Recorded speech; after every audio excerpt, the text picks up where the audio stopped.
Boa noite a todos, então. Sejam bem-vindos a esta casa. Podemos fechar os nossos olhos, então, sintonizar com os amigos espirituais, sentindo que os nossos corações, nesse momento, são envolvidos, permitindo sentir esta paz, sentir a harmonia, sintonizando assim com os nossos mentores, aos amigos que nos acompanham pela internet também, que possam sentir esta luz sendo envolvida em suas casas, a proteção, o bem-estar. E assim pedimos para a espiritualidade amiga, os coordenadores desta casa, os amigos espirituais, que possam intuir esta irmã, a nossa amiga Rose, e que nós consigamos absorver todas as informações que ela virá trazer a cada um de nós durante sua exposição.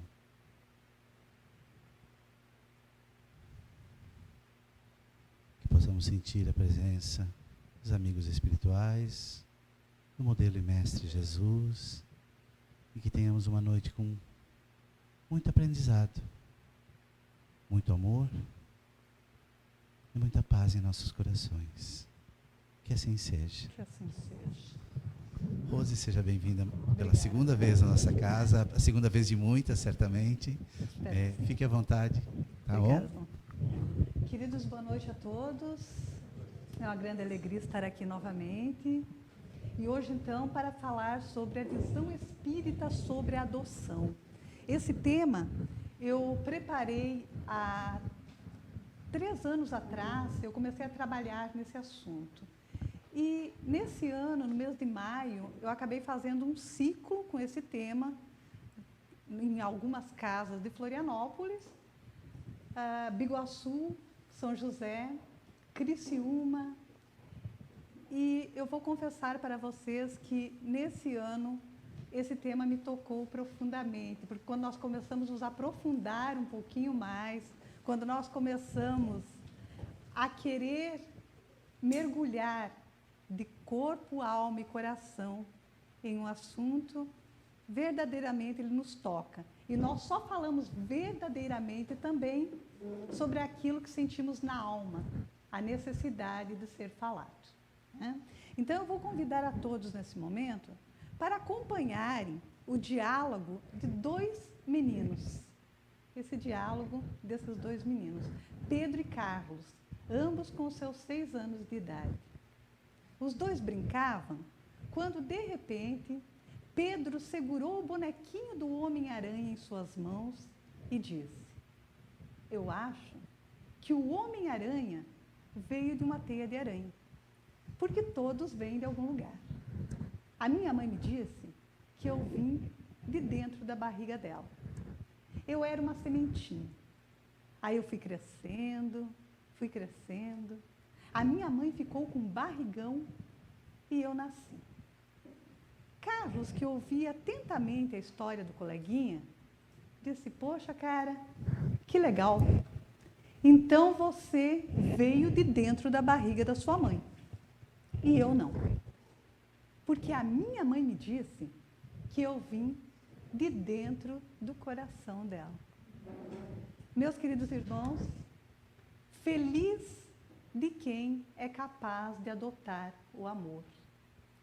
Será que nós, com tantos ensinamentos, com essa luz que é o Evangelho do Cristo, será que nós já temos essa simplicidade no coração? Essa doçura? Será que nós já nos fazemos pequenos, feito uma criança, e temos esse olhar de amor quando um familiar, um amigo, chega até nós nos contando do seu desejo de adotar alguém? Será que nós já temos esse olhar de amor e essa doçura nas palavras, em dizer: Poxa, cara, que legal. Você vai buscar alguém para amar? Você vai buscar alguém para exercitar aquilo que Jesus nos ensinou, que é fazer ao outro aquilo que nós gostaríamos que o outro nos fizesse? Será que nós já temos essa doçura de dizer, poxa, cara, que massa, você tem 2 mães, você é adotado? Então você tem 2 mães, uma que te gestou, que te permitiu o nascimento e que não te abortou, e a outra que te gestou dentro do coração. Uma gestação diferente, mas é uma gestação fantástica, maravilhosa. Então eu só vou completar essa frase, que é de Divaldo Pereira Franco, está no livro Divaldo Responde, volume 2, quando lhe foi perguntado qual era a visão espírita sobre a adoção. Divaldo, com muita propriedade, responde que para a visão espírita, a adoção é uma verdadeira bênção. Feliz de quem é capaz de adotar o amor. Trazer para dentro de casa os seres queridos ou os seres problemas, que os recursos orgânicos não permitiram que viessem pelas vias biológicas. Feliz de quem tem a lucidez de que indo buscar alguém com a necessidade de amor, já estará integrado com a consciência cósmica. Porque a adoção é uma ajuda. A adoção é justamente fazer o trabalho da divindade, que a todos nos adotou como filhos, e de Jesus, que a todos nos quer como irmãos. Então, feliz de quem é capaz de adotar o amor. Meus queridos irmãos, eu vou fazer uma pergunta só para os homens. As mulheres, por favor, não soprem. Segundo domingo de maio, que é que se comemora? Opa! Isso. Então, no segundo domingo de maio, comemora-se o Dia das Mães. Muito bem. Para muitas pessoas, é apenas uma data comercial. Eu, particularmente, discordo. Porque na correria em que nós vivemos, só o fato de nós sabermos que é o Dia das Mães, nós damos uma parada, uma reflexionada. Nós paramos para reflexionar um pouquinho, fazer essa reflexão, né? Paramos para homenagear a mãe, a avó, a esposa, a sogra, uma tia querida, uma irmã que auxiliou nos cuidados. Então, é um momento de confraternização, um momento em que a família se reúne para confraternizar. Já as escolas, nessas datas, optaram pelo Dia da Família na escola. Uma ideia fantástica. Fantástica, porque muitas crianças vivem com os avós, com alguém da parentela, um tio, uma tia, uma irmã, ou apenas com o pai. Então, também é uma ótima oportunidade para que todos confraternizem. Excelente ideia, não é? E agora outra pergunta. No segundo domingo de maio, comemora-se o Dia das Mães. E no dia 25 de maio, o que é que se comemora? Alguém sabe? Só os encarnados, por favor.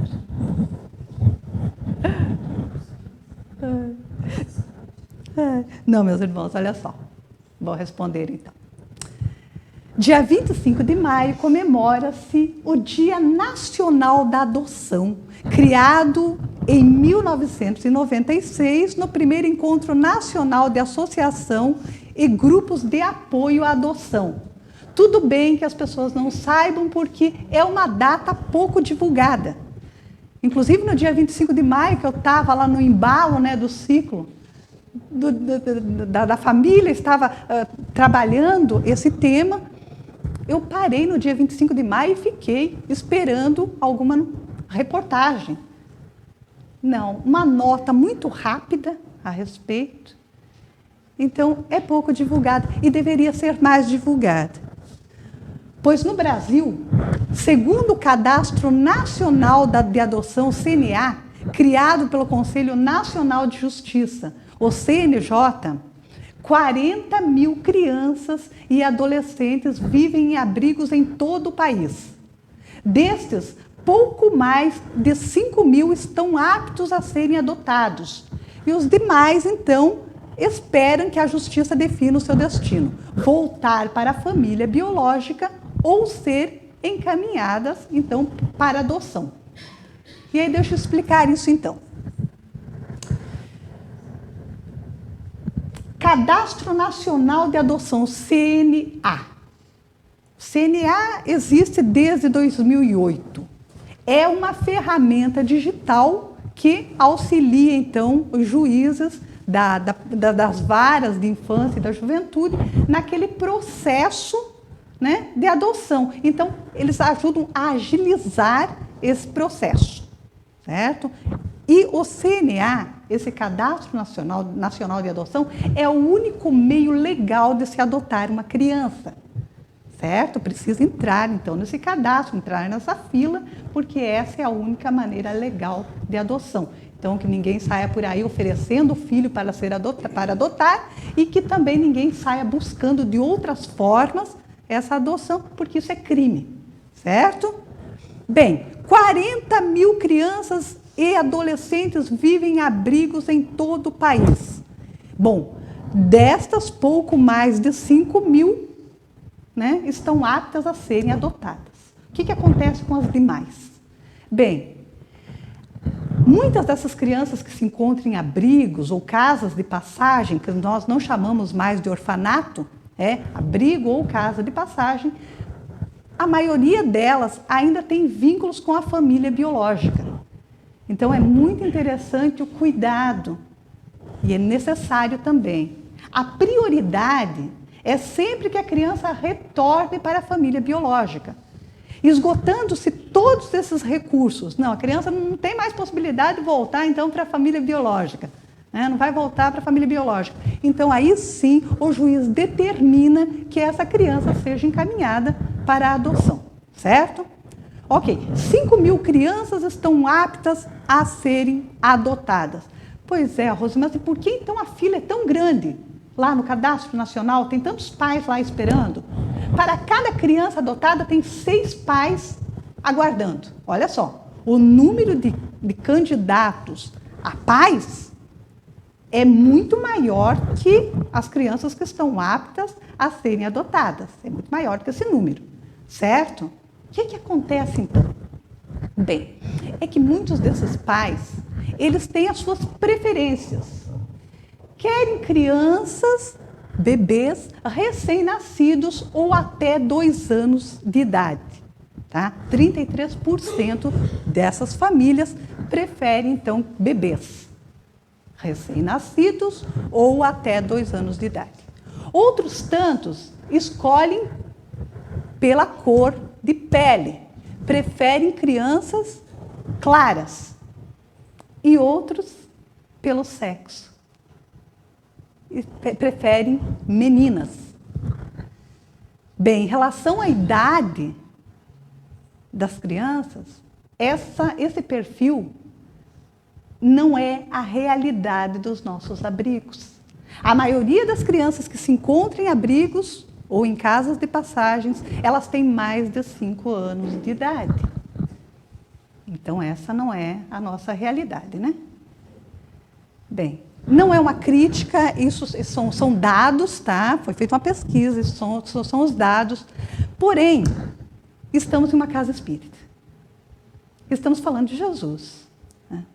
Quando nós nos debruçamos sobre o Evangelho do Cristo, nós nos damos conta, meus irmãos, que é muita exigência para se buscar alguém para amar. Quando nós escolhemos pela idade, pela cor de pele ou pelo sexo, nós ainda não estamos compreendendo o comando do Mestre. Porque o comando do Mestre é amor. E o amor é incondicional. Então, não que a gente não possa, sim, eu preciso saber, até Divaldo Pereira Franco, ele mesmo diz, a gente precisa saber o que queremos, né? Antes de buscar alguém para adotar, sim, nós precisamos saber o que realmente nós queremos, qual é o propósito, qual é a nossa intenção. Precisamos saber, até porque eu tenho um amigo que ele é coordenador, fundador e hoje coordena também uma casa-lar, e certa vez ele me disse: Rose, você não tem noção de quantas pessoas levam crianças para suas casas e depois voltam para devolver. Ou seja, a criança já passou por um trauma, né? Por um abandono, aí novamente ela vai passar por outro abandono. Ou vai complicando mais a situação. Então eu preciso saber, por quê? Por que eu quero adotar? Preciso me perguntar antes, qual é a minha intenção? É por amor? E o amor é incondicional. Então não é para fechar nenhuma lacuna, não é para salvar lá meu casamento que não está lá aquelas coisas. A criança não vai corresponder a isso. Não é para que a criança me agrade e venha para preencher a minha vida. Não, é uma construção. Mais adiante nós vamos falar sobre isso. É uma construção. Mas é interessante pararmos e refletirmos a respeito. Muito bem. Mas quando eu falei que o dia 25 é uma data que deveria ser mais divulgada, porque em algumas cidades... Quer falar? Pode perguntar? Pode, por favor. Então tá. E pelo assunto que você falou agora há pouco, há possibilidade também de isso ocorrer para o pai e a mãe, energeticamente, né? Pelo acaso, entre aspas e aspas e aspas, de encontrar a criança que energeticamente também é dela, né? Enfim, a escolha é relativa também a outras leis que regem... Ok. Não, nós já vamos chegar lá, Luciano. Opa, desculpa. Tá bem? Obrigado. Já vou responder a sua pergunta. Tá? Olha só, meus irmãos. Dia 25 de maio é uma data que deveria ser mais divulgada. Por quê? Bem, em algumas cidades são feitas campanhas em relação, exatamente nessas datas, em relação à adoção tardia. A adoção tardia é o nome dado, então, para aquelas crianças que já têm autonomia, com mais de 5 anos de idade. Porque é interessante que essa criança tenha um lar, né? Então é feita toda essa campanha de tocar o coração daquelas pessoas que aguardam na fila, certo? E todas as vezes que eu ouço falar dessa campanha, eu lembro-me de quando eu comecei a preparar esse tema há 3 anos atrás. Eu ouvi uma reportagem de uma mulher que ela aguardava na fila. Ela estava lá já há algum tempo e ela queria um bebê recém-nascido, para que ela pudesse passar por todos aqueles processos maravilhosos que quem é mãe sabe muito bem, né? Ela queria ouvir o choro do bebê de madrugada, trocar fralda, fazer mamadeira, tudo aquilo que a gente morre de saudade, né? Muito bem. E aí, certo dia, a assistente social ligou para a casa dela, dizendo: olha, temos aqui, então, um bebê com o perfil desejado pela senhora. E ela ficou muito contente. Ela disse: poxa, um bebê recém-nascido, vou lá conhecê-lo. Mas chegando ao abrigo, ela descreve da seguinte maneira: quando cheguei ao abrigo, observei que do lado de fora haviam algumas crianças maiores brincando. Olhei para o canto do abrigo e percebi um menino. Ele já não brincava mais com as outras crianças. Ele tinha mais ou menos uns 12 anos de idade. Ele parecia triste, angustiado. Olhei para aquele menino e fui tomada por um sentimento inexplicável, que só hoje eu sei. É amor. Tomei uma decisão inesperada. Pensei, é ele. É a esse menino que eu quero levar para amar. É ele que eu quero no meu lar. Dei entrada nos papéis e, felizmente, o processo correu muito rápido. Chegou o dia de ir buscá-lo. Preparei bolo, doces, tudo aquilo que uma criança gosta. E fui. Chegando ao abrigo, novamente estava ele, no mesmo canto, agora mais assustado. Ele já conhecia o abandono. E ele não sabia como seria a vida dele dali para frente. Tomei coragem. Aproximei-me dele. Segurei em seu rosto e disse: ei, você não me escolheu. E eu também não te escolhi. Não. Você já era meu. Eu só não sabia onde você estava. E aí eu respondo a tua pergunta, Luciana. Nós nascemos, desencarnamos e reencarnamos dentro da vida. A vida não para que esses processos aconteçam. Nessa roda da vida, nós não sabemos onde estão todos os nossos amores do passado.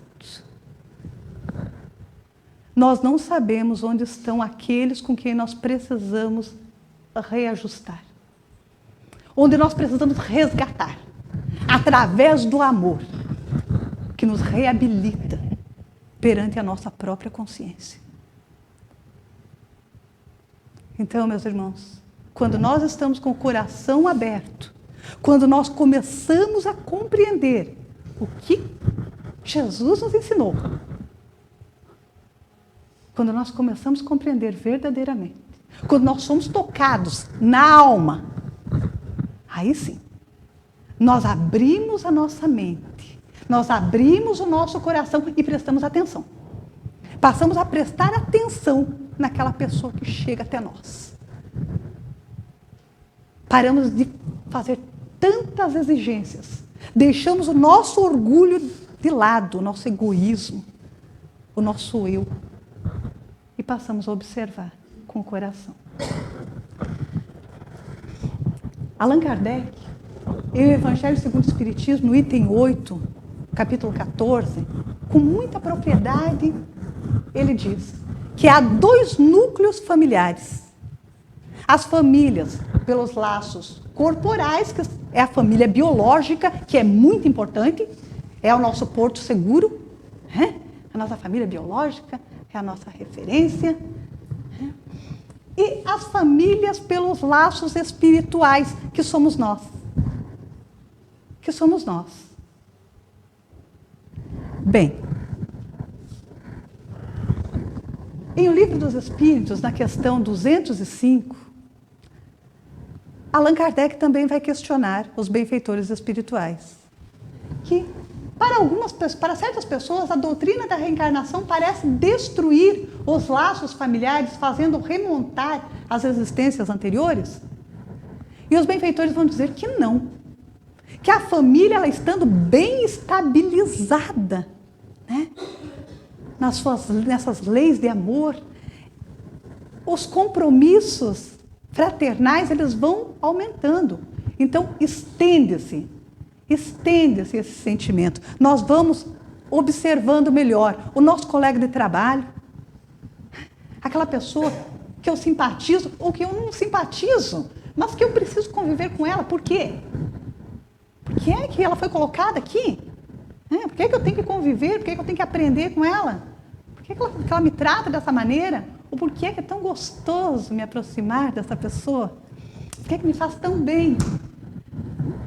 A professora vai observando o aluno. Ela tem uma sala ali com 35, 40 alunos, porém tem um que toca o coração dela. Tem um que, quando chega, mexe. E o aluno também. Tem um apego, um carinho com essa professora inexplicável. Os nossos vizinhos, passamos a observar. Por que nós fomos colocados aqui? Será que foi por acaso? Será que é por acaso que eu tenho aquela vizinha que eu peço socorro sempre? E que eu ouço muitas pessoas dizerem, né? Poxa vida, minha vizinha, eu gosto mais dela do que de alguém da minha família. Ou seja, ela é da tua família. Ela é da família universal, né? E ela pode sim ser aquele ser que veio para reajuste, mas de uma outra maneira. Ela foi colocada ali. Então nós passamos a observar melhor.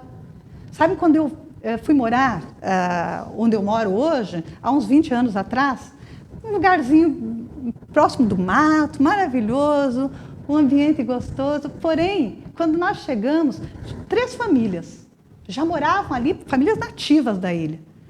Eles, poxa, e nós chegamos, né, intrusos, somos intrusos na rua. Pô, esse povo não vai gostar da gente, não. Olha, meus irmãos, eu vou confessar. Eles se tornaram, sim, a minha grande família. Os meus filhos chamam vizinhos de avós, chamam os filhos dos vizinhos de tios. Nós fomos apertando esses laços. Nós verdadeiramente nos amamos. Um cuidou do filho do outro. Um fica feliz com a felicidade, com a vitória do filho do outro. E nós formamos uma grande família. Nós estamos de coração aberto.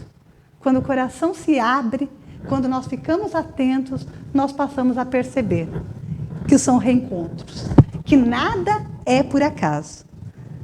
Bem, aí eu falei da adoção tardia. Por que adoção tardia?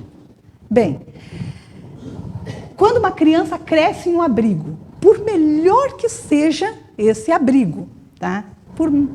E nós temos exemplos aí de abrigos maravilhosos. Temos exemplos fantásticos de locais, assim como a Mansão do Caminho, né, de Valdo Pereira Franco. Em Florianópolis mesmo, nós temos alguns locais que são referências. Porém, uma criança, quando ela cresce em um abrigo, ela cresce sem individualidade. Ela vai chegar aos 18 anos de idade, ela vai precisar sair de lá. Tá? E aí ela não tem uma referência familiar, um pertencimento. Todos nós precisamos dessa identificação. Por isso, a ideia de se levar a criança, independente da idade. Tem uma psicóloga, Lídia Weber, ela conhece muitos abrigos, ela visita muitos abrigos, e ela conta que certa vez ela foi visitar um abrigo. E chegando a esse abrigo, era dia de vacinação. Isso há muitos anos atrás. E a vacina era aquela pistolinha, eu não sei se alguém aqui lembra daquela pistolinha que doía, que ficava aquela marca, né? Até hoje. Bom, a marca não sai nunca mais, né? Até hoje. Vai acompanhar para sempre, né? Bem, e aí ela conta que ela chegou e as crianças estavam numa fila, né? Esperando a sua vez de vacinar. E aí recebia a vacina e ia para um canto. Aí a outra recebia a vacina e ia para o canto também. E ela ficou observando aquilo e ela disse, eu senti uma compaixão. Porque quando nós levamos os nossos filhos para a vacina, mesmo que seja para a gotinha, eles vão cercados de carinho, do nosso amparo. E aquelas crianças, elas não tinham para quem reclamar aquela dor. Elas não tinham. Um ia se apoiando no outro, eles iam para aquele cantinho e um ia se apoiando no outro, pedindo auxílio. Então, meus irmãos, só para que tenhamos a noção da importância da família. E a gente não fala isso, a proposta não é, eu vou falar sobre adoção para que as pessoas saiam por aí adotando. Não. Nem todo mundo tem condições de sair adotando, né? Precisa ter esse cuidado. Porém, todos nós podemos ser padrinhos. Olha que chique. Olha só que chique. Né? Podemos ser padrinhos, visitar um local. Quanta ajuda precisa? Imagina, um cuidador, 2 cuidadores para 20, 30 crianças. Não tem, né? A demanda é muita. Então é interessante que nós sejamos tocados também para sermos voluntários, fazer a nossa parte, 1 horinha por semana, uma horinha de 15 em 15 dias. Vou lá dar colo, vou lá dar aquele carinho.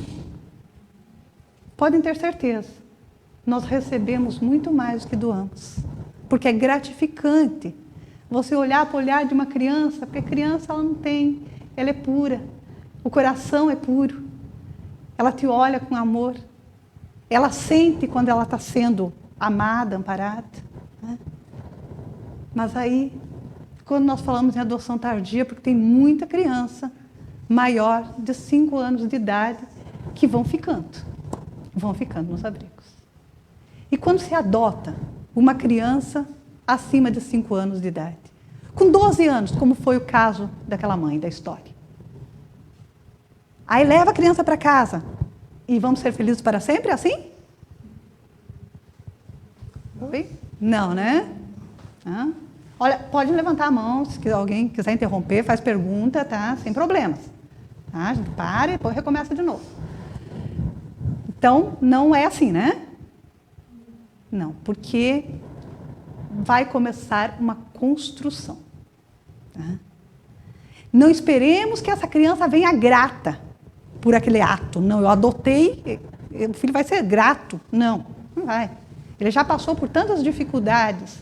Ele precisa confiar naquela pessoa que está levando. Ele precisa ter certeza que ele não será devolvido. Ele precisa ter certeza que não será abandonado mais uma vez. Essa construção de confiança precisa de muito amor. Precisa do amparo divino. E aí entra também a orientação das casas espíritas, dos templos religiosos, tá? Buscarmos Jesus, independente do local. Tá? A casa espírita oferece, né? Os passes, oferece a fluidoterapia, o atendimento fraterno, a água fluidificada, as palestras, os estudos. A casa espírita oferece tudo isso. Sabemos também que muitas outras crenças são fantásticas e também oferecem o acolhimento, certo? É necessário que um casal, uma família, quando decide adotar, tá, que busque a orientação divina, para compreender o porquê que aquele ser veio para os meus braços. Algumas pessoas questionam, poxa, mas por quê? Né? Se essa criança era para vir para mim, por que é que não veio direto, por vias biológicas, então? Por que é que eu tive que buscá-la?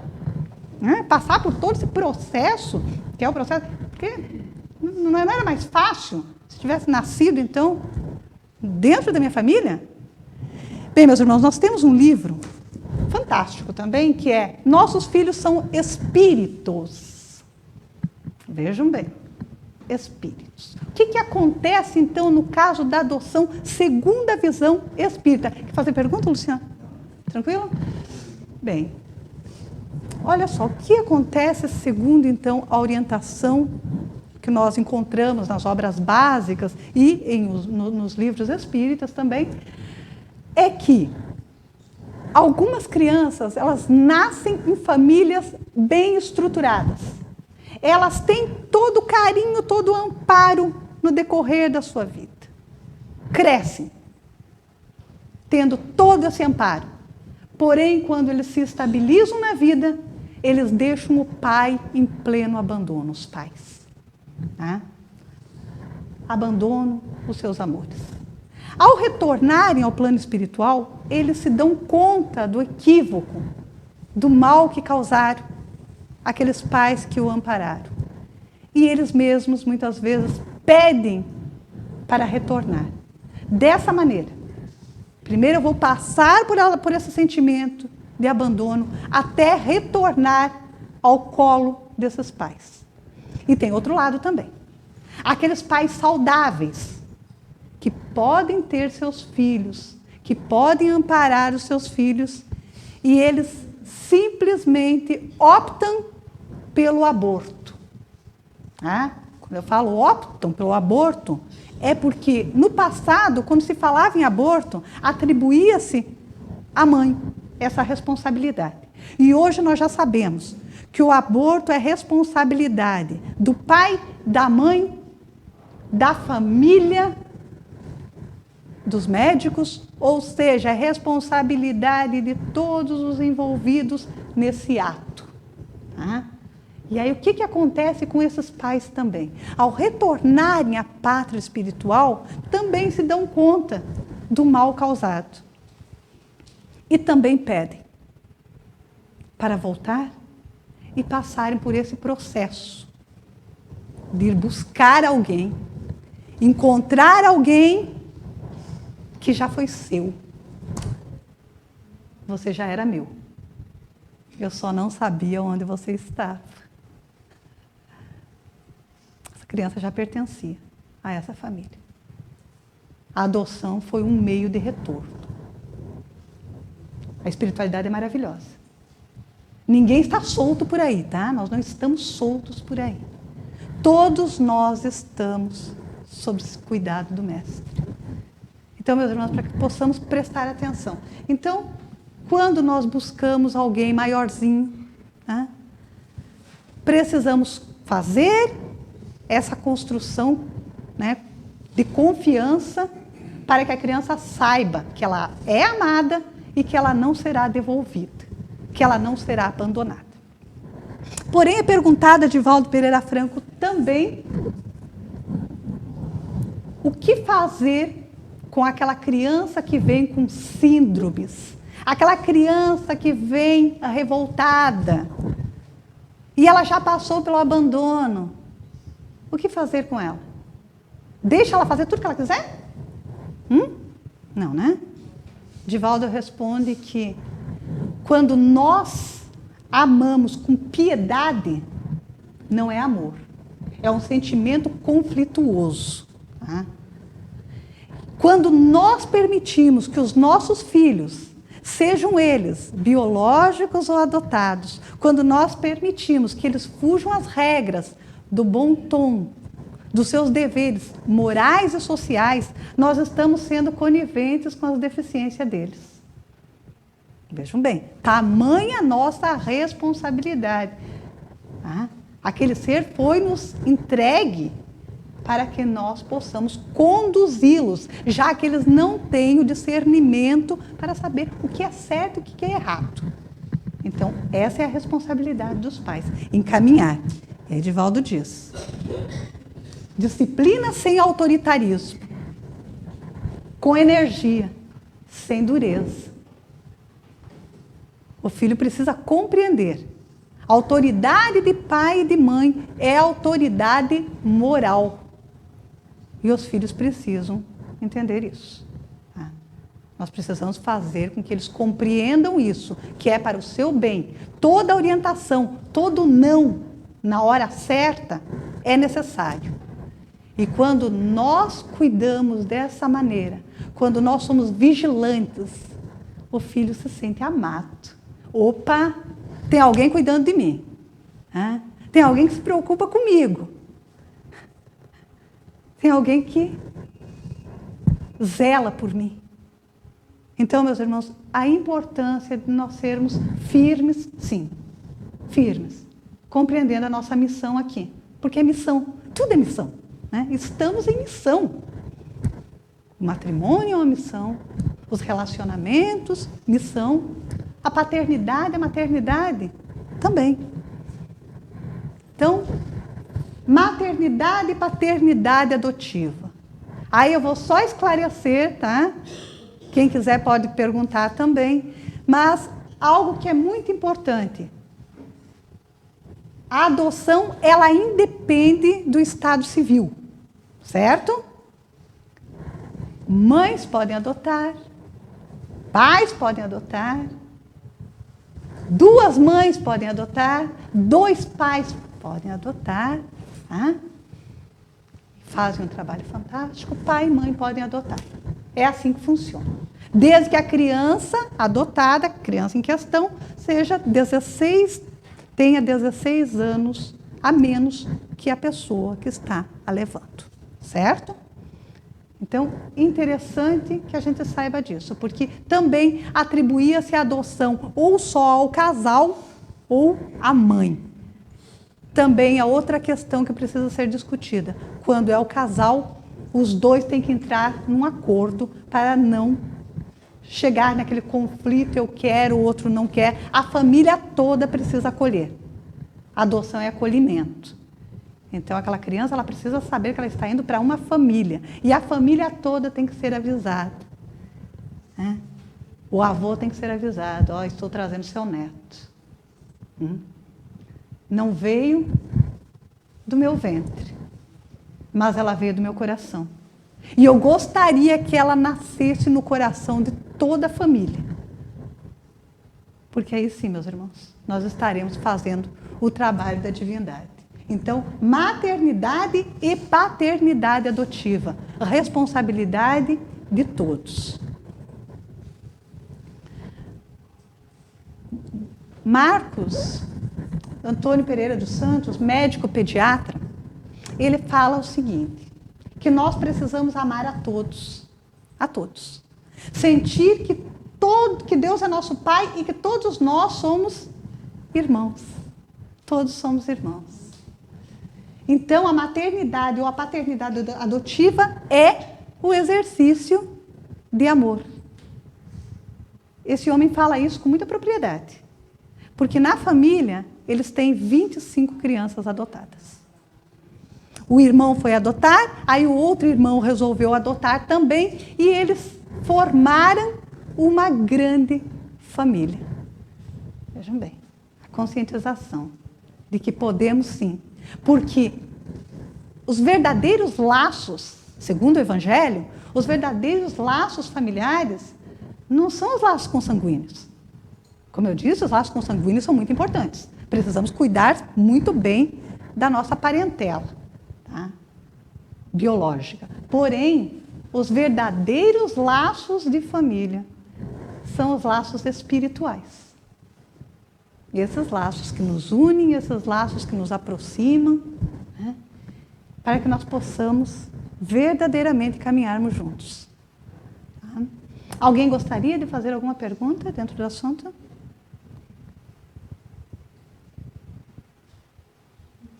Diga, querida. Tem um amigo que eles não tinham filhos biológicos e eles entraram na fila da adoção. Ok. Estava demorando muito, né? Para ter um bebê. Daí ela foi visitar o abrigo e chegou lá e tinha uma menina. E ela se encantou pela menina.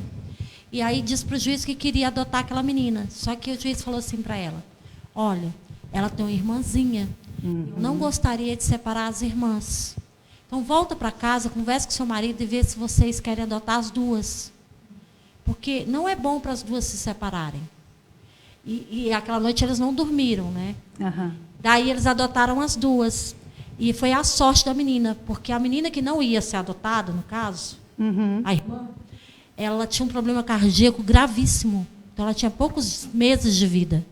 E como eles adotaram as duas, e aí eles foram fazer exames para ver se elas estavam bem, eles detectaram o problema e a menina passou por uma cirurgia. E hoje as duas crianças estão ótimas, né? Então, às vezes, você vai lá pensando numa coisa e Deus tem uma coisa muito maior para você. E eles estão muito felizes. É lógico que eles têm todo o trabalho de criar duas crianças, que quem é pai e mãe aqui, o avô tem criança em casa, sabe como é que é uma loucura, né? Mas, às vezes, Deus prepara um presente maior ainda, sabe? Eles até saíram no Clique RBS, porque eles adotaram duas de uma vez. Qual é o seu nome? Mara. Mari? Mara. Mara. Então, Mara, olha só, realmente existe essa indicação. Quando alguém vai adotar uma criança que tem um irmãozinho ou dois irmãozinhos, é sugerido que se levem os irmãos, para que não sejam separados. Tá? Porém, já tem também esse cuidado, porque muitas vezes as famílias vêm e se repetem, existem as tentativas, mas como não levam os dois ou não levam os três, então acabam daí permitindo que levem um. Tá? Mas achei muito interessante essa tua colocação, porque realmente nós fazemos os nossos planos e existe um plano maior. Né? Obrigada, Maria. Mais alguém? Tem alguém lá atrás, Luciana.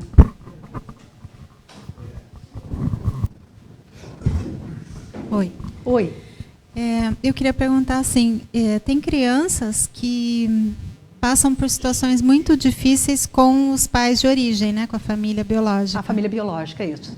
E eu já tive colegas que trabalharam em casa lar, né? E aí tem crianças assim que os pais usam drogas ou que os pais cometem violência com essas crianças.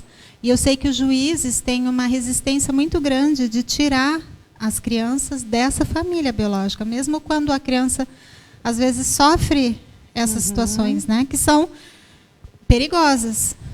Qual é o seu nome? É Thelma. Thelma. Thelma.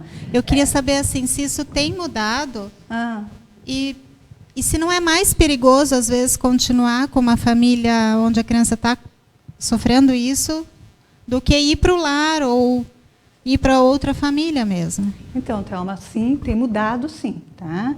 Inclusive, eu entrei em contato com um amigo que ele tem uma casa de passagem onde as crianças são retiradas da família biológica para a sua própria segurança. Por isso que o juiz ele dá tem essa cautela de não encaminhar a criança para adoção, dando então aos pais biológicos a chance de se modificarem. Caso isso não aconteça, esgotam-se os recursos, não aconteceu, a família não se modificou, não há possibilidade de que essa criança retorne para a família biológica, então, para a própria segurança da criança, a criança é encaminhada para adoção. Tá? Tem mudado sim, tá? Está tendo um cuidado maior. Tá? Obrigada, Thelma. Mais alguém? Diga, Rose, é interessante esses comentários, né?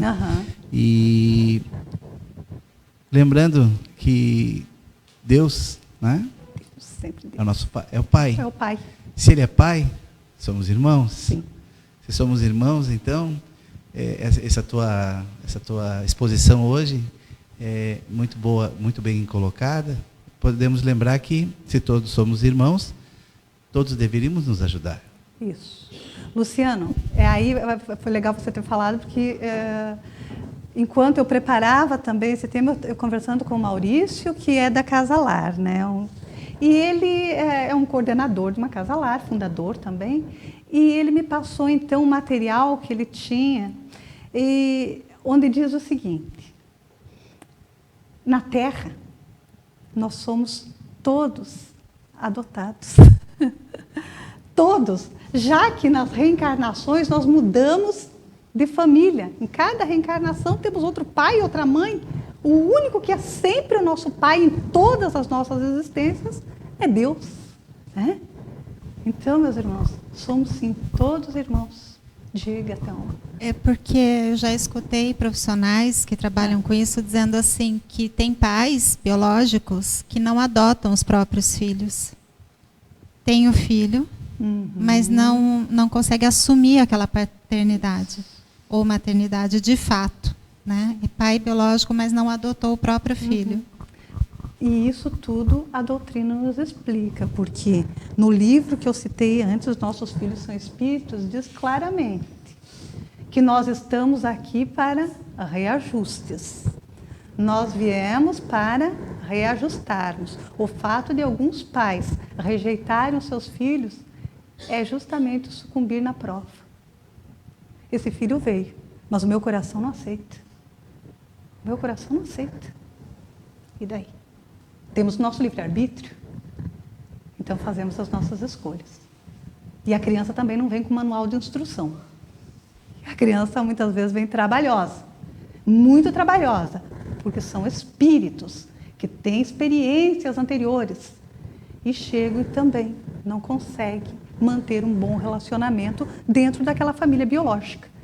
E se enquadram perfeitamente dentro de outra família que não tem laços consanguíneos. Então, a doutrina do Mestre nos esclarece, é esclarecedora. Mais alguém? Pode falar. Tudo bem? Tudo bem. Qual é o seu nome? É Fábio. Ô, Fábio. Tu estava comentando bastante sobre a questão, né, da criança ou do pai encontrar, né, digamos que espiritualmente, mas eu fiquei pensando até no apego que teria talvez a própria criança com as outras ali, e talvez um motivo que levasse elas a estarem juntas ali também. Exato. E até para essas crianças mais velhas que tu comentou, talvez até seja difícil muitas vezes para ela mesma. Eu queria entender até por curiosidade como seria essa relação de às vezes largar uma outra, né, ou sei lá, se afastar, né? Querendo ou não, ela estava ali no mesmo ambiente, apesar de ter encontrado muitas vezes o pai ou a mãe e né, para uma nova jornada, ela ao mesmo tempo está abandonando uma outra criança, né, abandonando, entre aspas, digamos, que estava, querendo ou não, junto com ela ali, né. Muitas vezes, eu imagino que para as mais velhas, principalmente, deve haver um apego e até talvez num futuro elas terem esse laço de muitas vezes querer ajudar também, enfim. Exato.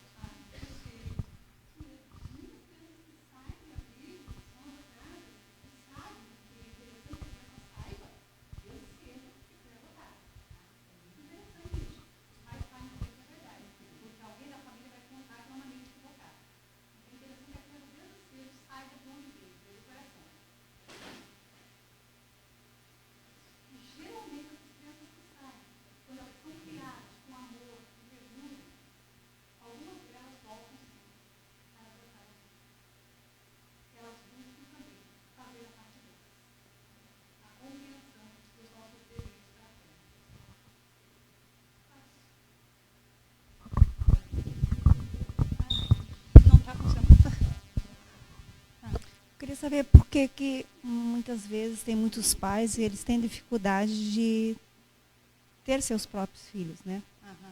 E aí depois optam pela adoção e aí em seguida engravidam.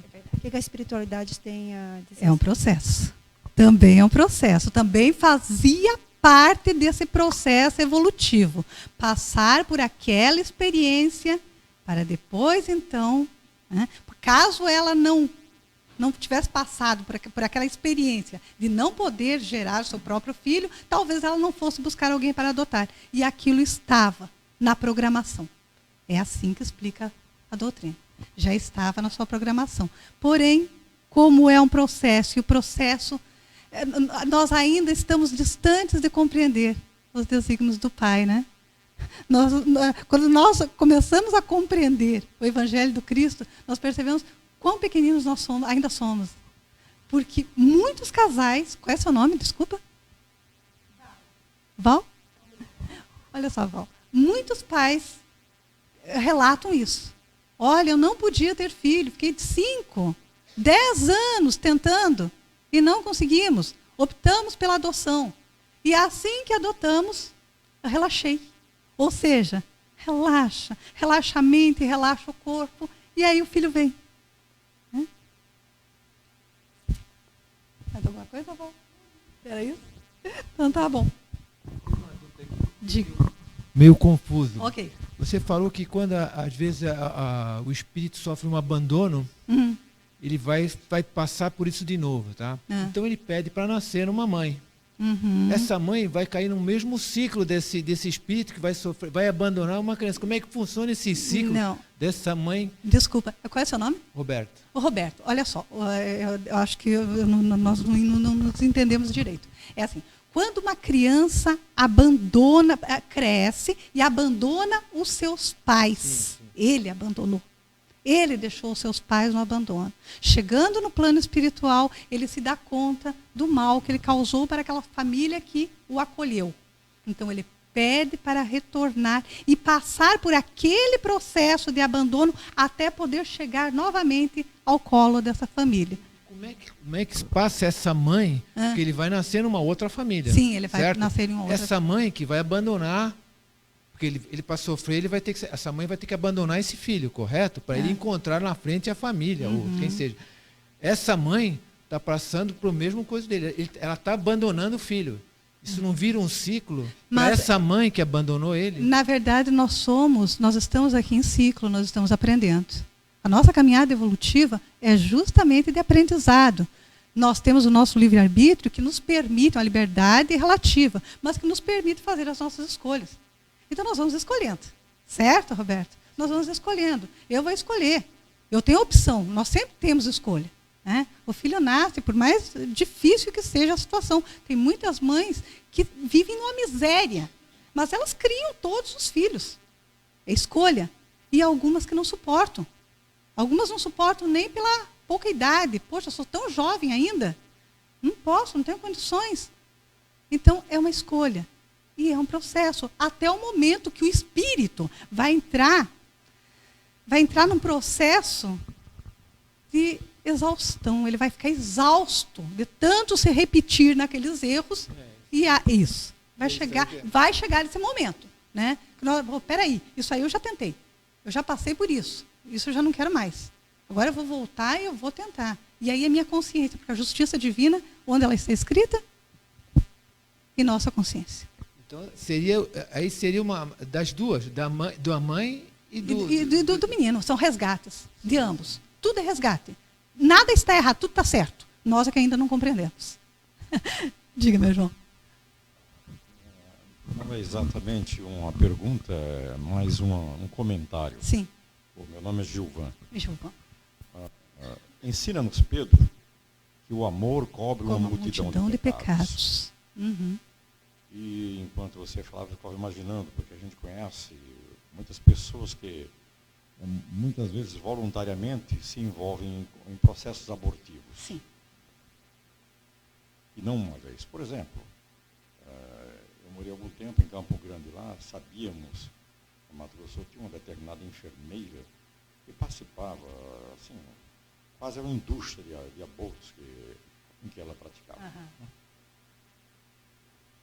E a gente fica pensando, se o processo de adoção, aquilo que você disse, não se torna um instrumento até de misericórdia divina que oportuniza aquele ou aquela que participou de processo dessa natureza, que obtenha a remissão perante sua própria consciência, a redenção perante sua própria consciência, ao voluntariamente e amorosamente, que é importante, venha adotar uma criança. Olha só, eu vou resgatar o que você disse lá no início.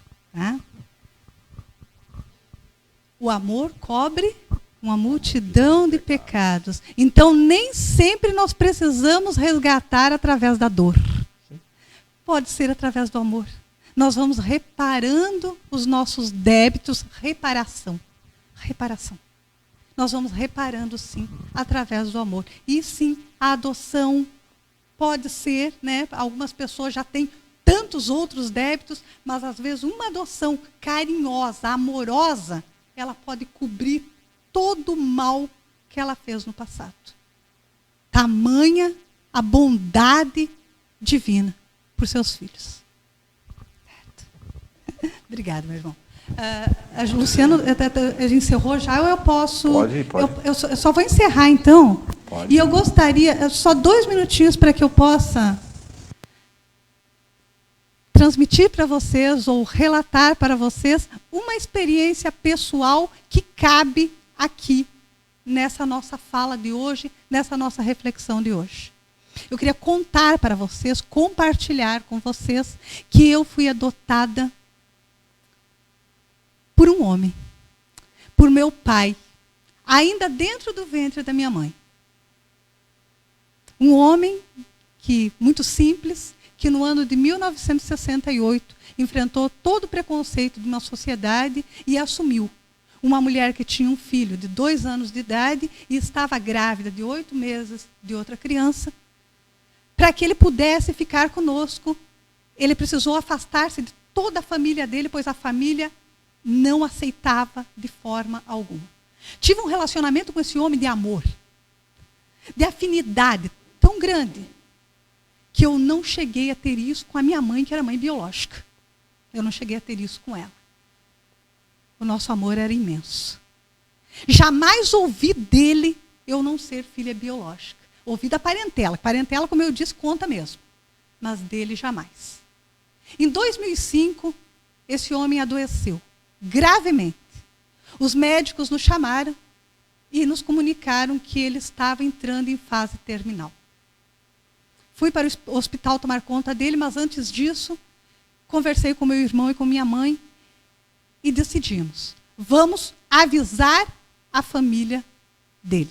Vamos avisar os seus irmãos. Quem sabe um deles venha visitá-lo e isso será importante para ele. Avisamos. Eu estava no hospital tomando conta do meu pai e eu estava ajudando ele a beber água com um canudinho, porque ele já estava com muita dificuldade. Quando um dos irmãos entrou, Olhei para aquele irmão muito parecido com meu pai, meu coração se encheu de alegria de vê-lo ali. Ele aproximou-se da cama, sem dizer uma palavra. Ficou observando enquanto o meu pai bebia aquela água. No final, ele quebrou o silêncio e disse: eu tive 5 filhos meus. O meu pai me olhou com piedade, pois nós dois nunca havíamos tocado nesse assunto e vimos aquela história ser desdobrada ali naquele momento crucial. O irmão prosseguiu: eu tive 5 filhos meus, do meu sangue, e eu não sei. Eu não sei se um deles vai cuidar de mim do jeito que a tua filha está cuidando de você. Nesse momento eu chorei. Mas não foi um choro de dor. Foi um choro de compreensão. Eu compreendi que naquele momento houve um reajuste. Eu, meu pai e aquele irmão, nós estávamos nos reajustando. Nós estávamos acertando as contas do passado. Minutos depois, meu pai partiu. E ele foi com a certeza: missão cumprida. Queridos irmãos, é assim. Foi assim. Que Jesus nos abençoe a todos e que assim seja. Que assim seja. Um abraço.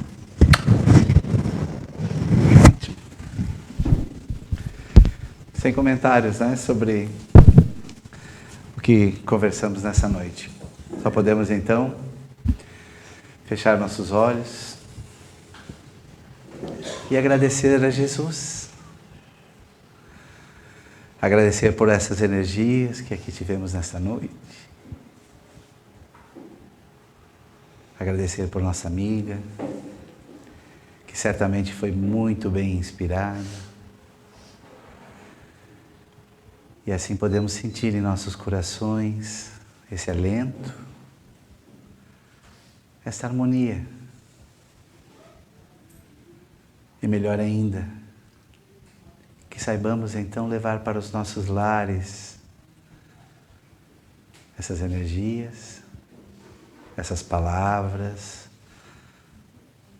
essas dicas tão importantes. Pois a vida lá fora deverá ser a continuação da vida aqui dentro da casa espírita. Então que possamos entender cada vez mais os exemplos do amigo Jesus, que está sempre aguardando de cada um de nós a nossa mudança, o nosso entendimento, as nossas mãos estendidas, os nossos sorrisos. A Sociedade Catarinense de Estudos Espíritas, esta casa de amor, de respeito e de estudo, só tem a agradecer. Agradecer a todos vocês encarnados, certamente ao grande número de amigos do astral, por essa movimentação maravilhosa de energia. Aos queridos irmãos que estão em casa, nos acompanhando, aos que irão ouvir esta palestra, mesmo depois de gravada, mentalizem nesse momento a luz que vem do alto, envolve os nossos corações, e esse momento de alegria possa permanecer. E quando chegarmos hoje em nossas casas, ou quando mentalizarmos este momento, que essa energia possa se espalhar, compartilhar, como o Mestre assim espera. Agradecemos então mais uma vez por esta noite e encerramos esse trabalho de exposição de nossa casa. Sejam todos sempre muito bem-vindos. E que assim seja.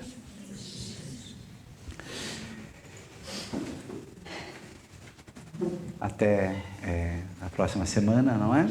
Nós temos o passe agora, são todos convidados para receber o passe de 10 em 10. Muito obrigado e uma boa noite para todos vocês. Agora sim, né?